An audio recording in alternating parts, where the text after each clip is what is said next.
오늘은 성탄절 전날입니다. 드림절 네 번째 주일이고요. 그래서 오늘은 예수님께서 어떻게 메시아로 이 땅에 오시게 되었는가를 여러분들과 짤막하게 나눠보려고 합니다. 우리 장로교회 교리 중에 하나가 우리의 구원이 이미 예정되어 있다는 겁니다. 이것을 예정설 또는 예정론이라고도 하는데, 이 교리에 따르면 우리가 구원받는 것이 미리 예정되었다는 거잖아요. 이걸 우리는 이렇게 표현합니다. 하나님께서 창세전에 우리를 택하여 하나님의 자녀 삼아주시고, 보통 대표 기도를 맡아서 기도할 때 이런 표현을 많이 쓰잖아요. 그런데 원래 이 표현은 에베소서 1장에 나오는 표현입니다. 에베소서 1장 4절입니다. 곧 창세전에 그리스도 안에서 우리를 택하사 우리로 사랑 안에서 그 앞에 거룩하고 흠이 없게 하시려고. 창세전에 이미 우리를 택하셨다는 거지요. 그렇습니다. 저와 여러분이 예수님을 만나고 영접한 시기는 다 각각 다르지만 분명한 공통점은 바로 저와 여러분 모두를 하나님이 창세전, 즉 세상을 만드시기 전, 우리가 태어나기도 전에 이미 우리를 택하여 구원하기로 예정하셨다는 겁니다. 이것이 어떤 의미인지를 잠깐 설명하겠습니다. 일반적으로 우리는 내 의지와 결단으로 예수 그리스도를 나의 구주로 영접하였다고 생각합니다. 틀린 생각은 아니지만 그런 의지와 결단이 어디에서 왔겠습니까? 성령님께서 그렇게 이끄신 것이고, 그렇게 되도록 하나님이 모든 걸 예정하셨다는 뜻입니다. 그래서 이런 비유가 있어요. 천국에 가면 우리가 거주할 집이 다 예비되어 있는데, 천국에 있는 그 집 현관문에 이렇게 기록되어 있답니다. 예를 들면 김원석 몇 년 몇 월 며칠에 예수 그리스도를 영접하여 구원받았음. 현관문에 기록된 이 문장을 보고 이제 미술을 짓고 문을 열고 들어가서 현관문을 닫으면 현관문 안쪽에 비슷한 기록이 또 걸려 있답니다. 김원석 몇 년 몇 월 며칠에 예수 그리스도를 영접하도록 예정되어 있음. 이게 무슨 말인지 아시겠습니까? 우리가 우리 스스로의 결단으로 예수님을 나의 구주로 영접한 것 같지만 그 배후에는 그만큼 하나님 우리를 사랑하셔서 우리가 태어나기 전, 아니 우주 만물을 창조하시기 전부터 우리를 이미 구원하시기로 작정하시고 그렇게 우리를 택하셨다는 거예요. 그래서 저와 여러분이 우리의 의지로 결단으로 예수를 믿은 것 같지만 이미 그렇게 하던 하나님이 예정해 놓으셨고, 그래서 우리가 예수를 믿게 되었고 지금 이 자리에 있을 수 있는 겁니다. 정말 놀라운 섭리이자 놀라운 은혜가 아닐 수 없습니다. 물론 이 놀라운 구원의 은총은 오늘 예배 참석하신 우리 모두가 다 받고 누리는 동일한 은총입니다. 그래서 오늘은 앞뒤 좌우에 계신 분들과 이렇게 인사하겠습니다. 창세전부터 이미 택함 받으셨군요. 축하드립니다. 네, 여러분 구원받았다는 건 보통의 축하받을 일이 아닙니다. 여러분, 우리 자녀들 원하는 대학에 합격하면 우리가 어떡합니까? 에이, 안 됐네 그럽니까? 축하드립니다 그러잖아요. 좋은 소식 들려오면 축하합니다 그러잖아요. 우리가 예정되고 구원받았다는 것보다 축하할 일이 어디 있겠습니까? 여러분은 그 축하를 받을 분들이고 그런 축하를 서로 나눌 수 있습니다. 자, 영화 용어 중에 프리퀄이라고 하는 게 있습니다. 프리퀄은 기존에 만들어진 영화 작품의 시기보다 앞선 시기의 이야기를 다루는 것을 말합니다. 1977년도 제가 중학생 때 단체 관람을 가서 보았던 영화가 있습니다. 스타워즈 제국의 역습이라는 부제가 붙어 있는 이 영화가 전 세계적으로 공전의 히트를 하면서 이후에 그 뒤에 이야기를 풀어가는 시리즈가 만들어졌다가 다시 2000년대부터 그 1977년도에 개봉됐던 제국의 역습 그 시절의 이야기들을 다루는 소위 말하는 프리퀄 시리즈가 제작이 돼서 이 역시 세계적으로 데이트를 하게 됐죠. 또 제가 좋아하는 영화 중에 하나 반지의 제왕이라는 이제 기독교적 세계관을 담은 영화가 있는데 J.R.R. 톨킨이라는 분이 쓰신 소설을 원작으로 해서 반지의 제왕 1편, 2편, 3편이 시리즈로 만들어져서 역시 흥행을 하게 됩니다. 그리고 이게 흥행하고 나니까 이 반지의 제왕 그 시대 이전의 이야기인 그 호빗이라는 또 영화가 시리즈로 제작이 되어서 또 그렇게 개봉이 되었습니다. 이렇게 최초에 제작된 영화보다 앞선 시기의 이야기를 다루는 것을 프리퀄이라고 합니다. 그래서 프리퀄에 해당하는 영화를 보면 본편에 대한 이해가 훨씬 더 잘 되지요. 자, 이 상황을 우리 메시아 탄생에 적용해 보면 베들레헴에서 드디어 메시아께서 탄생하시는 이 복음서의 장면, 이 탄생 장면이 만약에 메시아 영화의 본편이라고 한다면 예수님이 베들레헴에서 탄생하기까지의 시작과 과정을 알려주는 프리퀄이 있어야 하지 않겠습니까?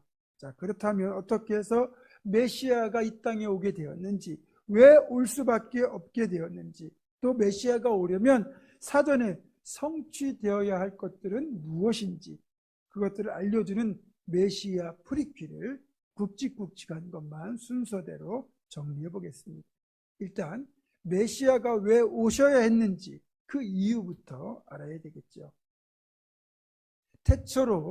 태초에 아담과 하와로 대표되는 우리 사람들은 거룩하고 흠없는 아름다운 존재로 지음받았습니다.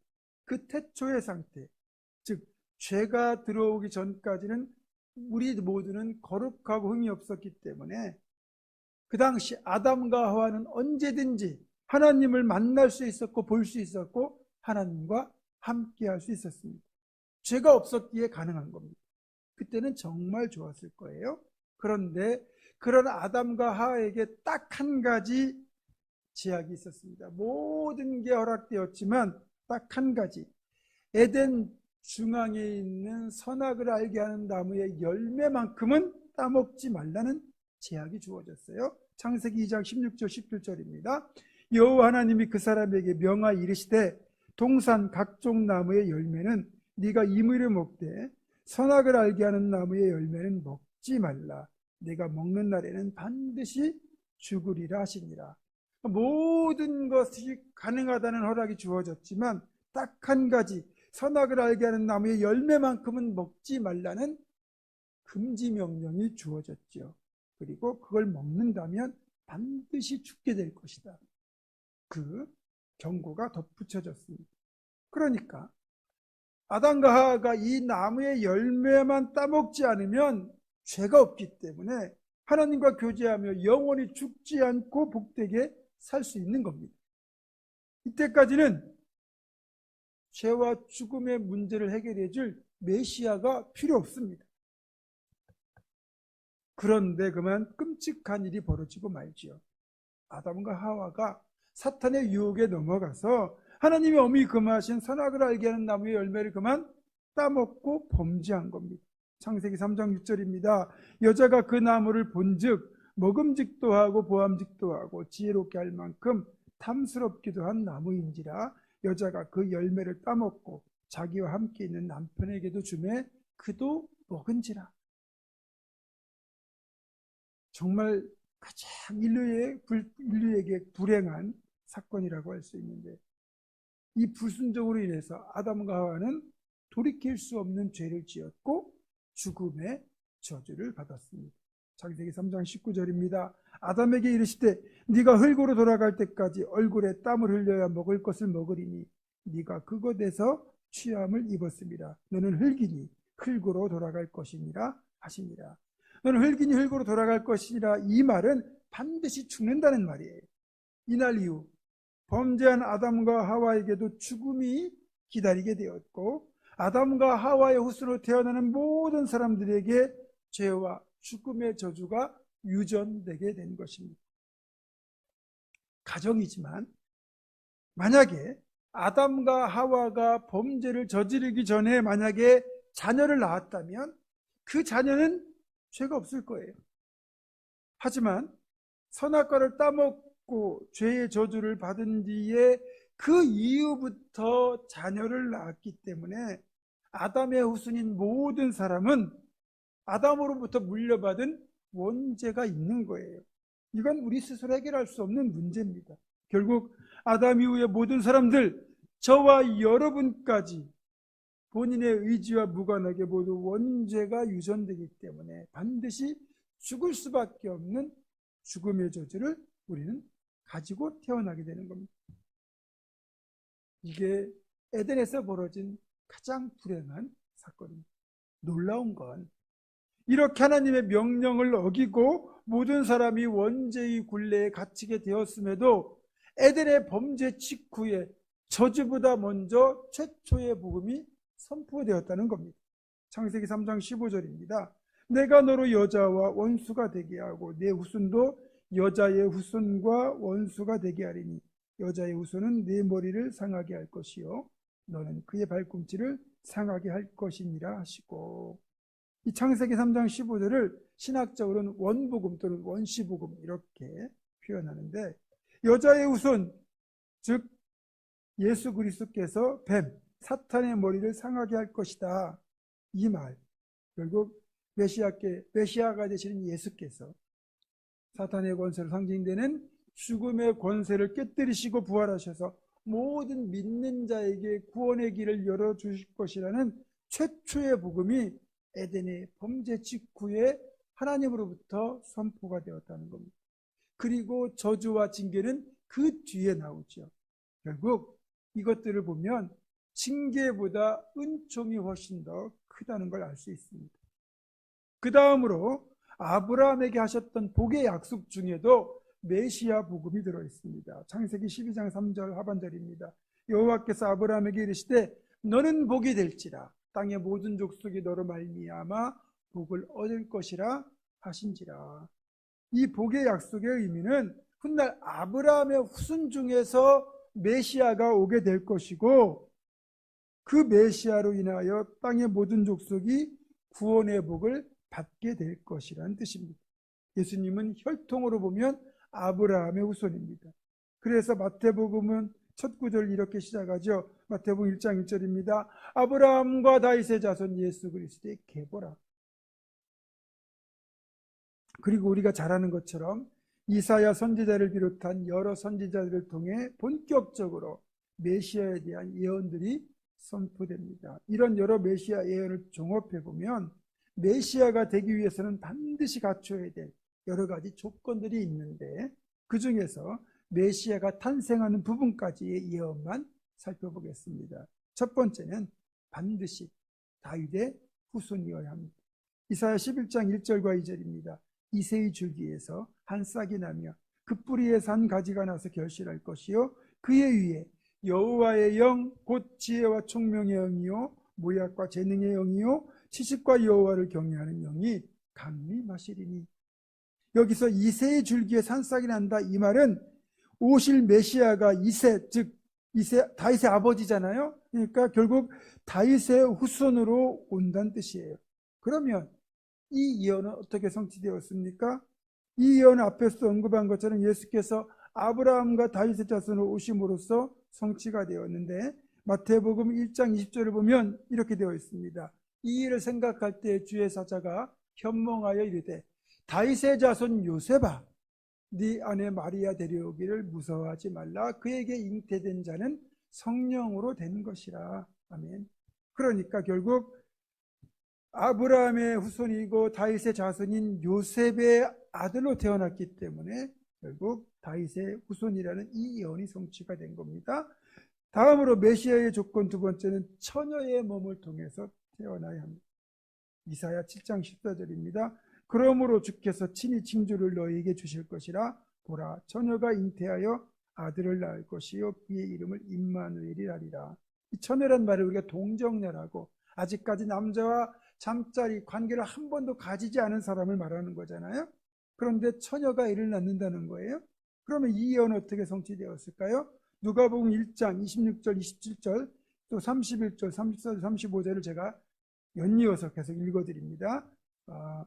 띄워드린 자막을 참고하시면 되겠습니다. 6째 달에 천사 가브리엘이 하나님의 보내심을 받아 갈릴리 나사렛이란 동네에 가서 다윗의 자손 요셉이라 하는 사람과 약혼한 처녀에게 이르니 그 처녀의 이름은 마리아라. 마리아는 처녀가 있는 거죠. 그 처녀에게 이제 이렇게 천사가 말합니다. 보라, 네가 잉태의 아들을 낳으리니 그 이름을 예수라 하라. 처녀가 잉태한다는 얘기죠. 누가복음 34절과 35절입니다. 마리아가 천사에게 말하되 나는 남자를 알지 못하니, 동정녀라는 뜻이죠. 어찌 이 일이 있으리이까? 천사가 대답하여 이르되 성령이 네게 임하시고 지극히 높으신 이의 능력이 너를 덮으시리니 이름으로 나실 바 거룩한 이는 하나님의 아들이라 일컬어지리라.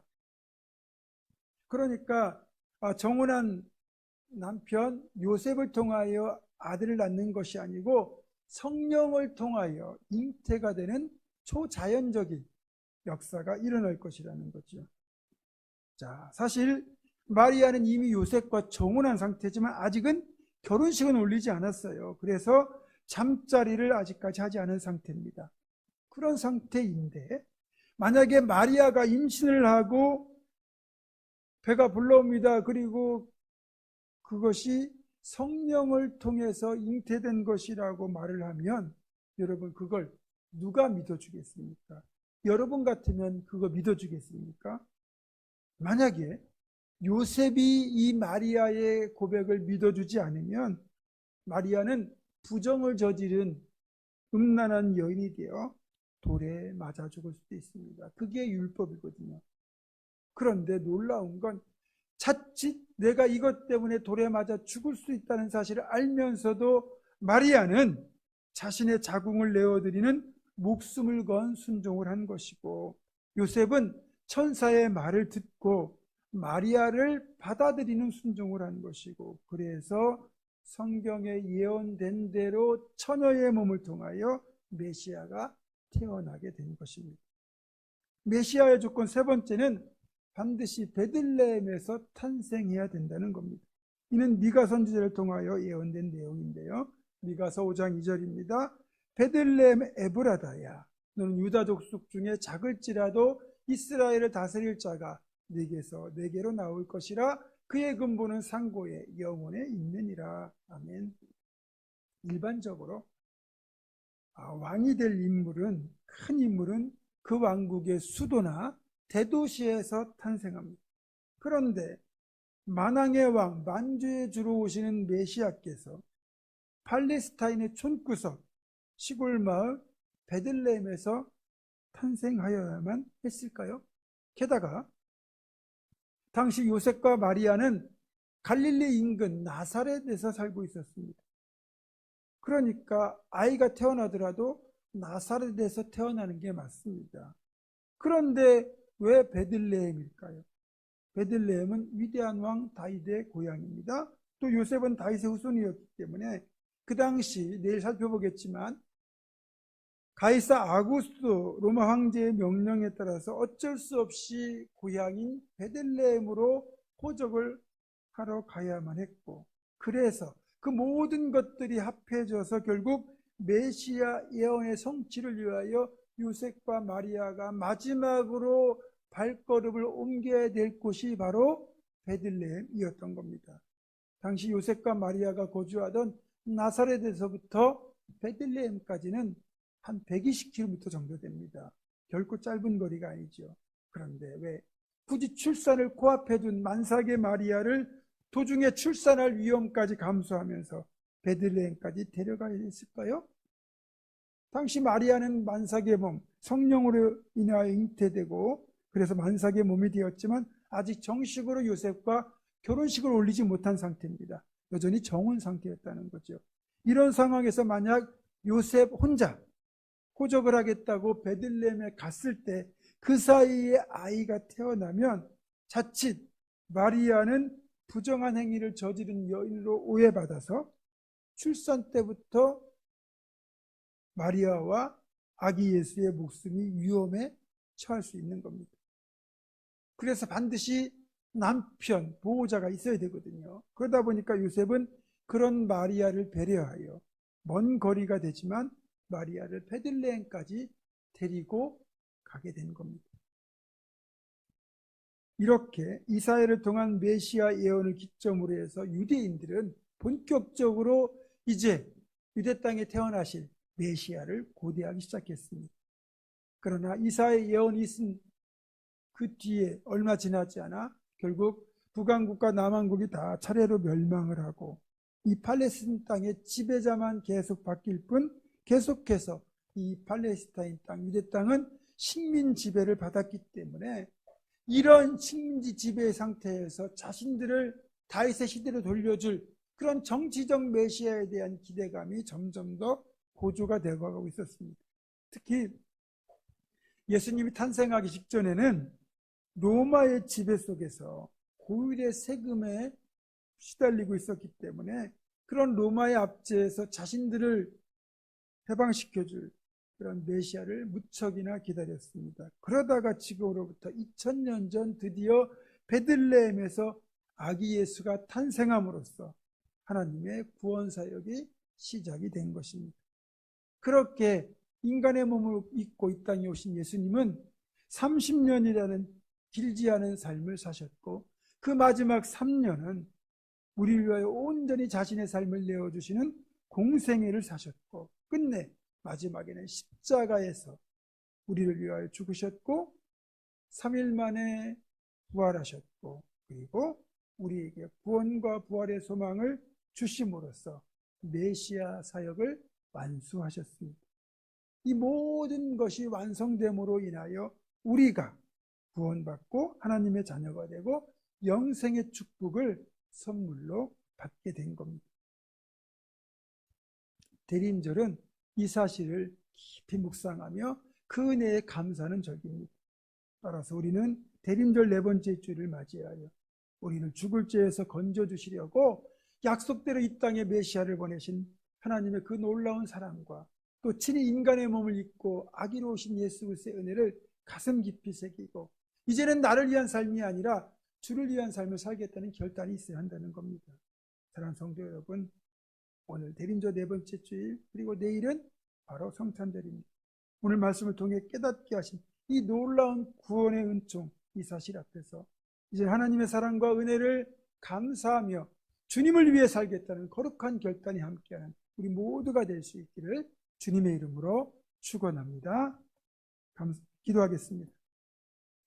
약속대로 이 땅에 오신 메시아 우리 주님의 은혜와 사랑을 감사드립니다. 우리의 구원을 위하여 놀라운 일을 행하신 하나님께 찬양을 올려드리오며 앞으로 살아가는 동안 그 은혜에 보답하는 헌신된 삶을 사는 우리 모두가 되게 하여 주시옵소서. 우주 예수 그리스도의 이름으로 기도드립니다. 아멘.